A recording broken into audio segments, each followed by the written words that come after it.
नमस्कार मंडळी, मी प्रतीक कदम तुमचं 3 ते 3.5 महिन्यानंतर स्वागत करतो आपल्या नवीन व्हिडिओमध्ये। तर मंडळी, आपण 3 ते 3.5 महिन्यानंतर आपण निघालेलो आहोत राईडला। तर चला, साईबाबांचं मंदिर आलेलं आहे। जय साईराम। तर हा मंडळी, आता आपण निघालेलो आहोत। सकाळचे वाजलेत 5 आणि आपण बऱ्याच दिवसानंतर म्हणजे महिन्यानंतर बोला आपण निघालेलो आहोत राईडला। तर आज खूप सारी खुशी होते की आज आपण राईडला निघालेलो आहोत। तर सकाळ सकाळ उठलो आणि आपण निघालेलो आहोत राईडला। कुठे जाणार ते तुम्हाला पुढे सांगतो, कारण की आमचा पण प्लॅन अजून फिक्स नाही आहे। तर जो पण प्लॅन होईल तो तुम्हाला सांगतो। आधी मीटअप पॉईंटला जाऊया आणि सगळ्यांशी भेटूया आणि पुढे डिस्कस करूया की कुठे जायचं। जाणार तर 2-3 दिवसासाठीच आहे। तर बघूया कसं कुठे जायचं ते। पण आपल्याला राईड करायचे, कारण की कामातून आपल्याला 2 ते 3-3.5 महिने आपल्याला काही टाईम भेटला नाही, पण आपल्याला आता लॉंग राईड करायची इच्छा झालेली आहे। तर आपल्याला राईड तर करायची आहे। तर आपण आता निघालेलो आहोत। कुठे जायचं हे अजून पक्का नाही आहे, पण चला बघूया कसं काय पुढे कसा आपला प्लॅनिंग होतो आहे। पोचतोय आता हायवेला आपले सगळी मंडळी भेटणार आहेत आणि मग तसं आपण आता पुढचा प्लॅन करणार आहोत। सगळ्यांना भेटून झाल्यानंतर आपण पुढचा प्लॅन करू। तर ॲक्च्युली आपला बिझी शेड्यूलमुळे आपल्याला कुठेही संडे राईड किंवा लाँग राईड करता आली नाही, म्हणून आपण इतके दिवस आराम घेतला। प्लस आपल्या चॅनलवर पण नवीन काय व्हिडिओ आल्या नाही, रोज शॉर्ट टाकून। तर मंडळी, आता आपण सगळे मीटअप पॉईंटवरून देवदर्शन घेतलं, गणपती बाप्पाचं आपण दर्शन घेतलं आणि सगळे आम्ही आता निघालेलो आहोत। कावकात तुम्हाला तेव्हा काही दाखवलं नाही। आता थोडा सूर्य वर यायला लागला आहे, तेव्हा आता जरा कॅमेरा ऑन केला। हवेत ना मंडळी एवढा गारवा आहे ना, एवढा गारवा, एवढं असं वाटलं नव्हतं की एवढी थंडी असेल। एक्सपेक्ट नव्हती केली की एवढी थंडी असेल, पण हायवेला खूपच चिकार अशी थंडी लागते। तर आता मी थोडा उजेड झाला तेव्हा मी कॅमेरा ऑन केला आणि भाई साहब, काय ही थंडी म्हणजे चिक्कार थंडी। आणि आम्ही काही घेतलंच नाही आहे, कारण की एवढी आयडियाच नव्हती की एवढी थंडी लागेल। आणि हायवेला लागल्यानंतर तर अशी थंडी लागायला लागली की भाई नको रे नको। तर भेटूया आता तुम्हाला पुढे। वा, तुम्हाला एक मस्त असा नजारा दाखवतो। अरे यार, या ट्रकवाल्याने पूर्ण व्ह्यूची वाट लावून टाकली। तर आता तो पुढे गेलाय। तर सूर्य बघा कसा मस्त वर येतोय आणि काय लाईव्हमध्ये हे दृश्य दिसतंय। ऑसम, सुंदर, खूप सुंदर। हेच दाखवण्यासाठी जस्ट माझी नजर गेली आणि कॅमेरा मी ऑन केला, म्हटलं सगळ्यांना दाखवू। पण एक नंबर असं दृश्य आहे सकाळचं, आणि त्यासोबत जी थंडी आहे ती पण एक नंबरच आहे। त्याबद्दल तर काही सांगण्यासाठी शब्दच नाही। रोडला ना लागल्यानंतर आपण कुठेही जाऊ, म्हणजे पुणे, बँगलोर, अलिबाग किंवा अजून कुठे, किंवा पनवेलला, पण JNPT रोडला जेव्हा पण येतो ना, तेव्हा आपल्याला असं वाटतं की आपण कोकणातच चाललेलो आहोत। बघा ना, राईट साईडला पूर्ण आपल्या डोंगर, त्यातून सूर्य वर येतोय आणि मस्त थंडगार हवा। प्लस लेफ्ट साईडला पूर्ण बिल्डिंग। पण राईट साईडला बघितल्यानंतर ना, डोंगरांना बघितल्यानंतर असं वाटतं की आपण कोकणात आलेलो आहोत। आणि कोकणाची जी आपली हे आहे, काय बोलतात त्याला, आठवण आहे, ती ताजी होते। पण हा रस्ता खरंच सुरेख आहे आणि हा सकाळचा नजारा जो डोंगराबरोबर आहे ना बघण्यासारखा, सोबत सूर्य, खूपच छान। आता आपण पोहोचलेलो आहोत खोपोलीला। पण मगातपासून ना, म्हणजे झाला बराच वेळ, या खोपोली रोडला ना खूप अशा पालख्या दिसत आहेत। पण या नक्की पालख्या कसल्या आहेत, कोण काही सांगू शकेल का? कारण की ॲक्च्युली या पालख्यांसोबत हे ऑरेंज झेंडे आणि जे टेम्पो आहेत ना, त्याच्यावर काही लिहिलं पण नाही की नक्की कुठे जात आहेत। पण ही एक नाही, अशा अनेक पालख्या आणि एवढे सारे असे भक्त मंडळी आपल्याला दिसले, पण ॲक्च्युली कळून येत नाही कधीपासून की हे नक्की कुठे चाललेत। एकविरेला चाललेत की अजून कुठे पुढे चाललेत। तर जर कोणाला माहीत असेल तर कमेंट सेक्शनमध्ये नक्की सांगा, म्हणजे आपल्याला पण कळेल आणि सगळ्यांना पण कळेल। आणि जर मला पुढे कळालं तर मी तुम्हाला नक्की कळवीन। तर आता आपण आहोत खोपोली सिटीमध्ये। आपण लोणावळ्याचा घाट चढून आपण वर जाणार आहोत ओल्ड पुणा हायवेने, आणि आपण चाललेलो आहोत कोल्हापूरला। तर कोल्हापूरचा आपण प्रवास करत आहोत। आता खोपोलीला पोहोचलो आहोत आणि अशीच पुढची अपडेट मी तुम्हाला देत राहीन।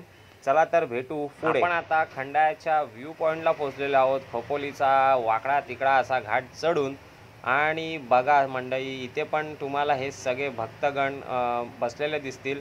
हे मला वाटतं चहा नाश्ता करायला इथे थांबलेले आहेत. बघा ह्या टेम्पोवर पण काही लिहिलेलं नाही आहे. नक्की एवढे जण जात आहेत कुठे, एकविरा की अजून कुठे, काही आयडियाच लागत नाही आहे कधीपासून. कारण घाटात पण आहे ना बऱ्याच पालख्या दिसल्या, आणि असं नाही, सगळे वयोवृद्ध पण आहेत, लहान मुलं पण, बायका पण, पुरुष पण, सगळे म्हणजे निघालेले आहेत. प्लस तुळशीचे रोपटे पण आहे त्यांच्यासोबत. बघा अजून पुढे पण चाललेली आहे, ते तिथे पाठी आराम करतायत नाश्ता, आणि ही लोक पुढे चाललेली आहेत. म्हणजे नक्की एवढे जण जात आहेत कुठे, ते पण एवढ्या सकाळ सकाळ. काहीच अंदाज येत नाही आहे बुवा. सांगा, जर कोणाला माहीत असेल तर नक्की सांगा. तर मंडळी, मस्त असा सगळ्यांनी नाश्ता केलेला आहे, आणि आपण आता नाश्ता बिष्टा करून निघालेलो आहोत. आपण आता पोहोचलेलो आहोत पुणे जो ओल्ड हायवे आहे तिकडे. आता जस्ट थोडंसं पुढे गेल्यानंतर ना आपल्याला जो एक्सप्रेसवे लागतो त्याचा जॉईंट तिकडे भेटेल. तर आपण आता ॲक्च्युली आहे आपण पुण्यामध्येच. मस्त पुण्यामध्ये आम्ही मिसळ खाल्ली. सकाळपासून जे निघालेलो ना ते पुढे पुढे पुढे करत आम्ही पुण्याला पोचलो, आणि फायनली पुण्यात येऊन आम्ही नाश्ता केलाच, आणि आता आम्ही निघालो. वा वा वा वा, हे काय काय दृश्य आहे, आणि किती उंच हा ब्रिज आहे. बाप रे, म्हणजे हा ब्रिज बनवताना म्हणजे केवढे कष्ट घेतले असतील. एका साईडला आहे ना पूर्ण तलाव आहे की नदी आहे काही समजत नाही, धरण आहे, पण खूप पाणी आहे. आणि जस्ट त्याच्या बाजूला बघा पूर्ण बिल्डिंगी, आणि ह्या राईट साईडला पण आहे ना बिल्डिंगी आणि चाळीचं पूर्ण हे आहे, पण पाणी नाही आहे तिकडे. पाणी एकाच साईडलाच आहे, पण हा जो ब्रिज आहे ना खूप उंच. समोरचा नजारा बघा, काय डोंगर आहे. डोंगरचा ॲक्च्युली कलर चॉकलेटी पण आहे अर्धा, आणि हिरवा पण आहे. नक्की काय झालं आहे डोंगराला काही समजत नाही, सुकला आहे की ताजा आहे काहीच समजत नाही आहे. पण एकंदरीत बघा, डोंगर समोरसुद्धा डोंगर, राईट साईडला पण डोंगर, लेफ्ट साईडला पण डोंगर. आपण तिन्ही बाजूनी आहे ना डोंगरांनी वेढलेलो आहोत, आणि मधून हा रस्ता मस्त 3 लेनचा रस्ता आहे. ह्या रस्त्याला मानलं पाहिजे, पण ह्या रस्त्याला एकही खड्डा नाही, एकदम सुसाट. फक्त एवढंच, हे जे कंटेनर आहेत ना हे असे माणूस चालत ह्यांच्या पुढे जाईल अशा पद्धतीने चालत राहतात. पण तरी पण इथे त्यांच्याकडे लक्ष द्यायचं नाही, थोडं लक्ष देऊन फक्त चालवायचं. कारण कधीही लेफ्ट येतात, राईट येतात, काही पण करतात. गाड्या सुसाट असतात, आणि नजारा तर एक नंबर आहे ह्या रोडला. आणि पहिला आपला प्रवासातला बोगदा लागला आहे, आणि तो चालूसुद्धा झाला आहे. बाप रे, चहा थंडी आहे रे जाम आतमध्ये. बाहेर मस्त मगाशी गरम गरम गरम गरम होतं, आता बोगद्याच्या आतमध्ये पाणी पण आहे. पाणी कुठून आलं रे बोगद्यातून? चहाला कुठे लिकेज आहे वाटतं बोगदा. पण मस्त बोगद्याच्या आतमध्ये थंड थंड वाटतंय. काळोख पण नाही आहे, लाईटी आहेत चांगला. असाच आपला कशेडीचा बोगदा जर झाला ना रेडी, तर एक नंबर अशी मजा येईल. अजून त्यामध्ये लाईटी एवढ्या काय लावल्या नाही आहेत, पण हा त्याच्यापेक्षा छोटाच असेल बोगदा, आणि साईजला पण छोटा आहे, आणि अंतराला पण. तर कशेडी टनल पण लवकरात लवकर हो, ही इच्छा आहे सध्या. आजच्या गावात मध्येच खड्डे कुठून आले यार? हे भोगद्यामध्ये खड्डे, बाकीच्या रस्त्याला खड्डे नाही, भोगद्यामध्ये खड्डे कुठून आले यार? आपटली जोरात यार, आपटली. आता आपण जस्ट पोचलेलो आहोत साताऱ्याला, आणि साताऱ्याच्या म्हणजे हद्दीमध्ये आपण आलेलो आहोत. थोडंसं पुढे आहे अजून, 14 किलोमीटर आहे सातारा. पण हे जे दृश्य मला दिसलं ना म्हणून मी कॅमेरा ऑन केला. ॲक्च्युली हे मला वाटतं धरण आहे, मोठं धरण, आणि धरणामध्ये एवढं गरमीमध्ये पण पाणी आहे ना. हे दृश्य लाईव्ह बघण्यासारखं आहे, खूप छान. आणि दोन्ही साईडला पाणी आहे, असं नाही की एकाच साईडला पाणी आहे, दोन्ही साईडला पाणी आहे.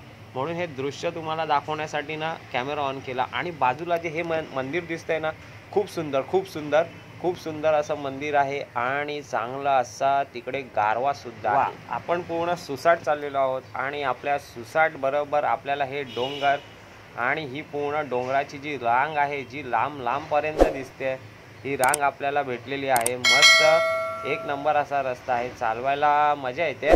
वाजलेत आता दुपारचे 2 वाजलेत, तरी एवढी गरमी जाणवत नाही आहे. कारण की त्याचं कारण पण आहे की रस्ता एकदम सुसाट आहे, त्यानंतर वातावरणामध्ये गारवा आहे, गरम हवा नाही फेकत आहे.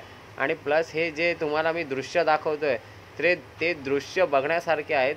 डोंगर आहे ना असे चॉकलेटी ग्रीन, ते बघायला मजा येते. आता आपल्याला घाट लागलेला आहे, घाटाची जस्ट आपण स्टार्टिंग करत आहोत, घाट चढायला सुरुवात करत आहोत. तर चला तुम्ही पण घाट एन्जॉय करा आणि मी पण घाट एन्जॉय करतो.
घाट संपून जस्ट पुढे आलो आणि लेफ्ट साईडला बघतो तर काय ऊसाचा पूर्ण मळाच मळा. माझी नजर जिथपर्यंत जाते किंवा सगळ्यांची नजर जिथपर्यंत जाते तिथपर्यंत बघाल तरी तिकडे तिथपर्यंत तुम्हाला ऊसच ऊस दिसतील. पूर्ण ऊसच ऊस, पूर्ण हा ऊसाने भरलेला मळा.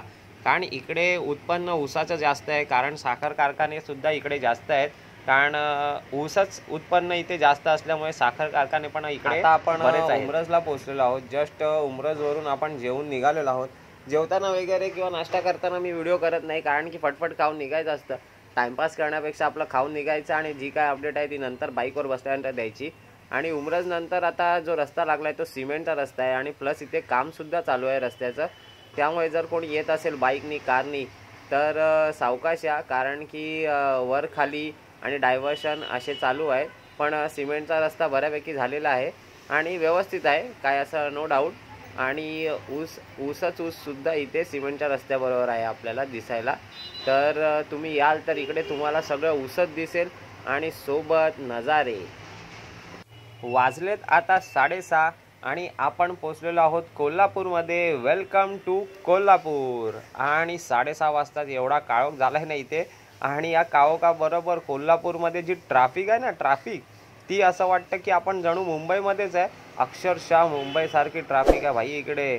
खूप ट्रॅफिक आहे, खूप ट्रॅफिक. आणि इथे पण मला वाटतं की हेल्मेट ना कोण विचारत ना कोणाला काय पडले आहे. तर इकडे पण रूल्स काय एवढे सक्तीचे दिसत नाही. पण बाहेरची गाडी असेल, नंबर दुसरा असेल, MH09 असेल तर काय प्रॉब्लेम नाही. पण बाहेरचा नंबर असेल तर नक्की अडवतील.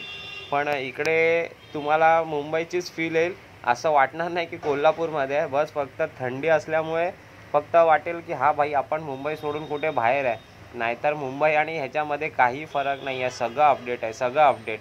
गावसारखं काही राहिलेलं नाही आहे. Good morning guys, good morning. आपण आता नेक्स्ट डेमध्ये आहोत. काल पोचल्यानंतर फटाफट हॉटेल घेतलं आणि हॉटेलमध्ये जाऊन सामान टाकलं आणि जे झोपलो जेवून ना ते सकाळी जागे झालो. आता आम्ही निघालेलो आहोत कोल्हापूर फिरायला. आता आपण युनिकॉर्नवर आहोत. आज आपण युनिकॉर्न चालवूया आणि युनिकॉर्नवर आपण कोल्हापूरचा फेरफटका मारूया. तर गुड मॉर्निंग. आपली थोडीशी लेट झालेली आहे पण ठीक आहे. आता पहिला नाश्ता करून घेऊया आणि मग आपण कोल्हापूर एक्सप्लोर करायला निघून घेऊया. कोल्हापूरचा असं प्रख्यात तलाव म्हणजे रंकाळा लेक. तर रंकाळा लेकला आपण पहिली सकाळ सकाळ व्हिजिट दिलेली आहे आणि इथला नजारा खूप छान आहे. इकडे बोटिंग वगैरे पण अवेलेबल आहे. जर तुम्ही इकडे आलात तर हे चालण्यासाठी पण इकडे केलेलं आहे. सोबत इकडे बाजूलाच खाऊ गल्ली वगैरे आहे.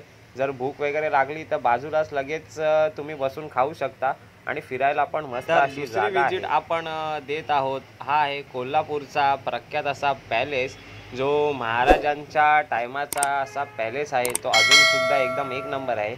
इकडे जर तुम्हाला यायचं असेल आतमध्ये तर 40 रुपये पर पर्सन अशी तिकीट घ्यावी लागते. आणि ह्या महालामध्ये बघण्यासारखं पण चांगलं आहे असं ऐकलं आहे.